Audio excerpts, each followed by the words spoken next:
Vocês sabiam que dá para melhorar sua corrida colocando em prática alguns princípios de biomecânica? Hoje a gente tem um Convida Lu, onde eu trago pessoas extraordinárias para compartilhar conhecimento com vocês. E eu tô recebendo aqui meu amigo Rodrigo Lobo, que é um treinador e também um corredor fera. E ele vai explicar a importância da biomecânica na corrida e melhor, vai dar dicas super práticas para você correr melhor e também mais rápido. Agora no Fala Lu.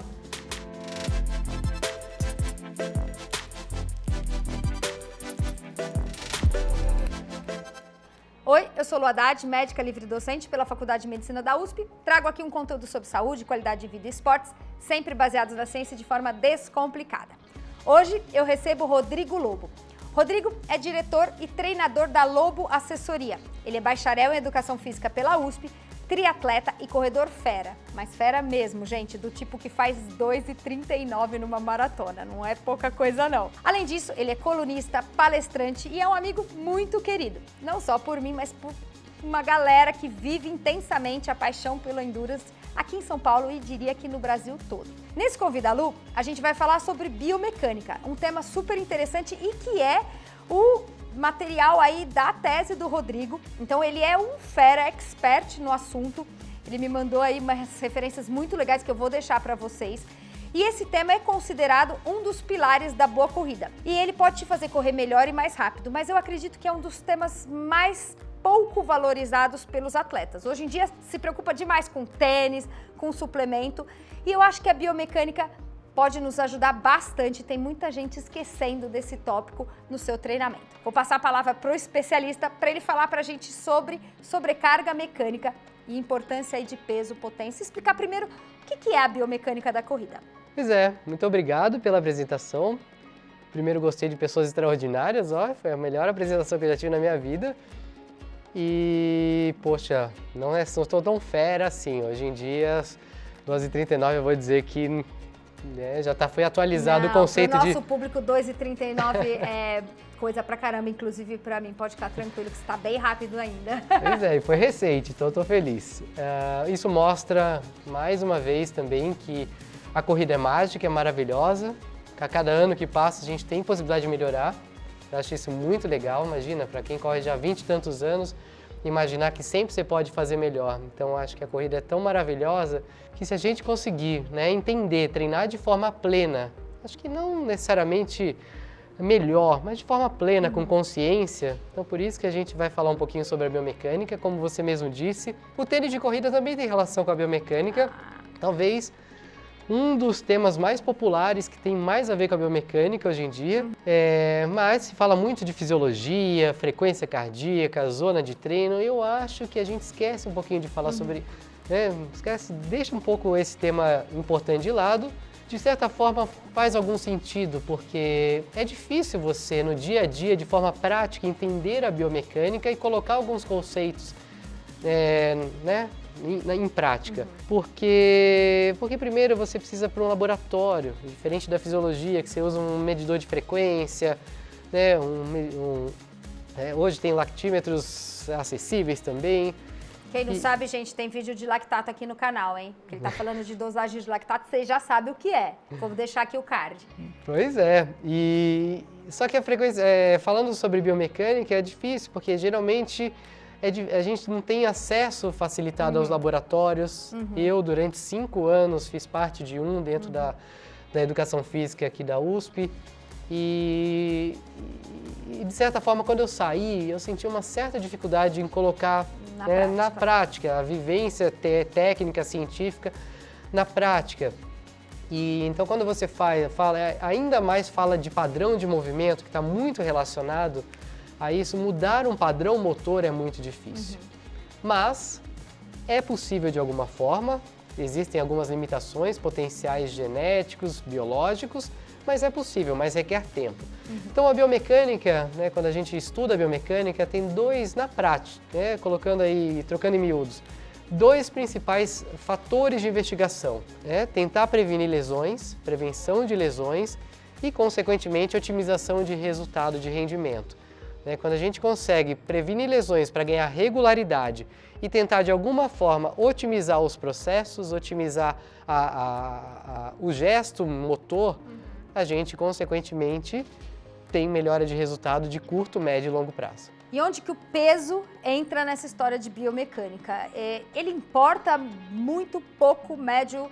Como é que entra peso aí na corrida? Pois é, quando a gente fala de biomecânica, no dia a dia, trocando em miúdos, por que a gente fala tanto do peso, né? Porque é um problema geral, um problema da população, a sobrecarga mecânica por conta do excesso de peso, que o excesso de peso por conta dos maus hábitos. Então, quando a gente fala em corrida, dói o coração, porque às vezes você já tem um atleta e quer fazê-lo evoluir de uma hora para outra, mas antes a gente precisa mexer em algumas coisas importantes antes, que é o dia a dia da pessoa, o hábito e, consequentemente, né, isso acaba se refletindo no excesso de peso. E não tem jeito, a corrida é uma sequência de saltos sucessivos, então quando a gente pensa na corrida, qual a diferença da corrida da caminhada da marcha? A corrida a gente tem fase aérea, então a gente tem sobrecarga, porque a gente tem os dois pés saindo do chão e um aumento dessa sobrecarga do impacto. Claro que não é tão assim, né? A corrida não detona tanto, porque senão todo mundo com um pouco de sobrepeso já estaria lesionado. Mas à medida que a gente vai evoluindo, correndo mais, aumentando volume, aumentando velocidade, a gente tem aumento dessa carga interna, né? Nas articulações, na musculatura, nos ossos, nos ligamentos. E claro, não tem jeito, né? A gravidade é implacável. A corrida, como eu falei, sucessão de saltos. Se você toca no chão, a gravidade ajuda a empurrar. E se isso não for modulado, organizado, equilibrado, gerido, numa periodização, com também a redução desse excesso de peso, com treino de força, para conseguir realmente preparar o sistema a aguentar essa sobrecarga crônica e aguda, aí pode gerar lesão. Então você recomenda para o seu atleta, quando ele começa a querer melhorar tempo ou ter performance, que ele tenha o peso adequado. Existe um peso adequado? Ou... Acho que os nutricionistas estão tentando até hoje descobrir qual que é o peso adequado, né? A gente sabe, quando vai no nutricionista, não existe o peso adequado. Só tenho a dizer que quanto mais performance você quiser, almeja ter na corrida, a tendência é você tentar chegar no menor peso possível dentro dos padrões normais e saudáveis. Com saúde. Quando a gente pensa em IMC, os grandes corredores, né? Os corredores africanos, eles têm realmente um IMC muito baixo, perto já, né, da subnutrição. Mas, óbvio que eles têm lá, almejam altíssima performance e tem uma estrutura também para isso, uma genética que até favorece trabalhar com esse peso menor. E também é ruim falar, né, de sobrepeso, mas na corrida você está excluindo quem tem sobrepeso, a possibilidade sim, não tem jeito. Se você quiser melhorar, é um esporte que requer um mínimo peso, assim como qualquer outro esporte. Um basquete requer uma altura, né, uma pessoa... Por isso que o lobo corre, gente, não joga basquete. Não tem jeito, cada esporte na sua. E a corrida, para ter mais performance, Já o triatlo, ele já mostra hoje em dia que é mais democrático, né? Você vê agora... Dá para ter um pouco mais de massa. Tá na moda hoje os triatletas com maior IMC, um pouco mais forte, temos campeões mundiais de categoria também, né, no limite ali do peso. Bom, não vamos criar polêmica aqui, né?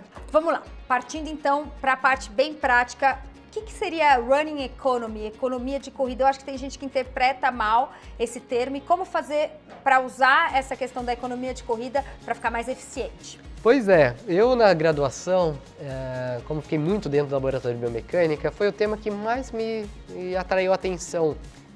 Por quê? Olha, tem questões práticas também envolvidas aí, questões do dia a dia de vivência. Eu com 17 anos, olha só, com 17 anos, nunca vou esquecer, estava na fila da Maratona de São Paulo, minha primeira maratona. Caraca, 17 anos, gente. Pois nem vou falar a minha idade agora. Mas, olha que curioso, eu estava na fila do banheiro e acho que antigamente era mais fácil, né? Os primeiros colocados, eles transitavam entre a gente, eram menos atletas, enfim. E me surpreendeu, nem estava na graduação, nem tinha começado a faculdade ainda. E quando eu olhei o número 1 saindo do banheiro, da fila do banheiro, eu falei, meu Deus do céu, como que esse cara corre a 20 e tantos quilômetros por hora durante, na época, 2 horas e pouco? Meu Deus do céu, e a gente sempre tem aquela imagem de velocidade com força, né? Tem que ter força para botar velocidade. E isso me causou muito curiosidade e por entrar no laboratório de biomecânica e ficar por muito tempo e tentar entender como que realmente a gente pode melhorar de alguma forma, sem necessariamente só ficar mais forte. Falei, caramba, como que a corrida é capaz, né, da gente melhorar de forma contínua, claro, com regularidade, não adianta querer melhorar de um dia para o outro, do noite para o dia, mas existe algum fenômeno que, não só necessariamente o treino de força e fazer tiros, e o que acontece com a nossa musculatura, com o nosso sistema biomecânico, que faz com que a corrida se torne mais eficiente. E comecei a investigar esse conceito de Run Economy, ou economia de energia na corrida. E é uma conexão muito fina entre a fisiologia e a biomecânica. À medida que a gente vai melhorando o nosso sistema fisiológico, né, a gente sabe que hoje existem uma série de situações que acontecem com o nosso organismo, aumento mitocondrial, vascularização, enfim, sistema tampão, de tamponamento, tem uma série de mecanismos e que acontece com o nosso corpo, né? E comecei a tentar entender. E é interessante que esse conceito, ele primeiro requer tempo. O corpo ele precisa se moldar àquela modalidade dentro do potencial genético. É muito importante, né, entender isso, que cada um é cada um, cada sistema responde de uma forma, tem o seu tempo de desenvolvimento e também cada um tem seu potencial que pode chegar dentro da sua estrutura. A gente tem que entender isso. Dói o coração como treinador também, de repente, olhar uma pessoa e já pela prática também, né, saber que talvez pelo biotipo tem um potencial que essa pessoa pode chegar. E assim como eu também, eu tenho que entender, eu com meu 1,68 m, principalmente no triatlo, eu sei que eu tenho hoje em dia minhas limitações porque o triatlo mudou de configuração de biotipo em relação à performance, em relação com o equipamento também. Mas então, esse conceito é interessante porque mostra que eu tenho uma série de fatores biomecânicos envolvidos. Então, eu tenho questões realmente morfológicas, que eu tenho potencial para chegar. Eu tenho outros conceitos que é tempo de contato com o solo, oscilação vertical e uma série de relações angulares que são mais investigadas no laboratório. E também adaptações no nosso sistema muscular. Tornar a nossa musculatura mais econômica, mais eficiente, a gente tem um componente muito interessante chamado componente elástico. Tem um componente elástico e contrátil. E o treinamento de boa qualidade, o treinamento organizado, bem estruturado, com incremento de velocidade, força específica e, claro, a regularidade, a consistência faz com que a nossa musculatura também se torne mais econômica e a gente gaste menos energia para realizar uma tarefa. Então, por isso que a gente precisa também ter paciência para deixar esse conceito de economia, de Run Economy, ele pegar e funcionar de verdade, né? Para que a gente comece a entender. A fisiologia parece clara, e a gente já fez vários vídeos aqui no canal, que a gente melhora treinando, né? Subir VO2, essa história de mitocôndria, o que acontece lá dentro da célula, produção de energia e tudo mais, é basicamente com os diferentes estímulos do treino. Agora, para biomecânica, é importante, por exemplo, ir para academia, levantar peso, fazer treino de força? Como é que a musculatura, a parte óssea, ligamentar, vai acompanhar a evolução fisiológica? Academia ou tem outra coisa? Conta aí o segredo. Pois é, vou ser bem objetivo. Eu sempre considero dois sistemas. Tem uma série de sistemas do nosso corpo. Sistema biomecânico, fisiológico, e o bioquímico integrando tudo isso, sistema mental, né? Não tem jeito. Para a gente ter longevidade e melhorar, precisa integrar os sistemas todos. Por isso que requer paciência, porque um às vezes tem uma velocidade diferente do outro. Então, quando a gente pensa na corrida especificamente, né, isso também pode ser rebatido para o ciclismo, natação ou triatlon, a gente tem que entender que esses sistemas, por isso que a administração, o planejamento, a periodização de treinamento é importante, que vai fazer com que esses sistemas eles se conectem um pouco melhor. Porque o fisiológico só vai melhorar também se o biomecânico ele vier junto. Ao contrário também, às vezes você está subindo o seu VO2, só que você não está dando tempo para o seu sistema biomecânico se estruturar. Pode se machucar. Você começa a ter condição de correr rápido, mas sua musculatura não está preparada, é onde entra a lesão às vezes. Exatamente. Então, por isso que não adianta subir o volume e melhorar, vai lá, testa no laboratório, o VO2 subiu, mas por que não baixa o pace? Porque os outros sistemas não se conectaram. Você também não ganhou experiência, não conseguiu também mentalmente amadurecer sua cabeça para encarar uma endurance, né? Então, por isso que requer tempo. E, claro, trocando em miúdos, você falou de academia, fazer força, treino de força, ele, claro, ele precisa ser específico, bem organizado, mas o treino de força também ele precisa ser direcionado para o seu dia a dia. Então, quando a gente vem em treino de força, a academia não serve para corrida, serve. Porque a gente passa 80, 90% do nosso dia fazendo outras tarefas que não seja correndo, 95% do nosso dia. Então, vai precisar ir para uma academia fazer força para tudo, para a longevidade e para a sua saúde como um todo, para manter as funções vitais ok por muitos anos. Então, como eu mesmo, depois que nasceu meu filho, eu preciso fazer movimentos com ele, preciso agachar. Ontem eu fiquei 30 minutos com ele andando na nova bike dele, que tem pedal e ele ainda não sabe se equilibrar. Se eu não tivesse estrutura para aguentar isso, e hoje já sai mais torto para correr, por conta, às vezes, da interferência do meu dia. Então, o treino de força, ele é importante. Pensando também de forma mais objetiva, como eu falei, não estou sendo tão objetivo, mas sendo mais objetivo agora, a gente precisa fortalecer nossa musculatura, a gente precisa aumentar o nosso limiar de força e o nosso tecido muscular, ele precisa sim de estímulo, de sobrecarga para ganhar força, para consequentemente aquela tarefa se tornar mais fácil, de forma trocando em miúdos, né? A gente ganha força para aquela tarefa submáxima ela ficar mais leve para você. E a corrida, consequentemente, a gente aguentar essa carga de treino, aumentando o volume, aumentando a velocidade, e sua musculatura, ligamentos, tendões, ossos, eles suportarem essa carga que não tem jeito. Quem começa a correr quer correr mais. Se eu quisesse só ficar lá nas atividades básicas, ali 20 minutos, 2, 3 vezes a semana, tudo bem. Mas todo corredor que começa a correr, ele quer fazer uma maratona, às vezes quer fazer 2, 3 maratonas no ano. E se não tiver, não tem, então não tem jeito. O trabalho de força ele é fundamental para aguentar as tarefas básicas, as funções básicas dos dias e também para tornar o sistema mais econômico e eficiente para a corrida. E aí tem uma questão que talvez seja um pouco controversa. Eu já li coisas, na verdade eu ouvi opinião, que é em relação ao educativo. A gente às vezes vê equipes, treinadores fazendo aqueles exercícios, né? Para quem não conhece, eu vou deixar até alguns links que o Lobo vai indicar pra gente de exercícios que são chamados educativos. Uns saltinhos, uns pulinhos, umas coisas desse tipo antes da corrida. E tem gente que acha que não faz o menor sentido, correr só melhora correndo. Queria saber do Lobo se educativo realmente tem impacto na qualidade da corrida, na biomecânica e quais seriam, se ele indica, se ele tem algum lugar onde a gente possa colocar aqui no link pra galera que vai melhorar usando educativo. Muito bom, educativo é realmente um tema controverso. É difícil estudar o efeito do educativo por uma série de fatores, principalmente o metodológico.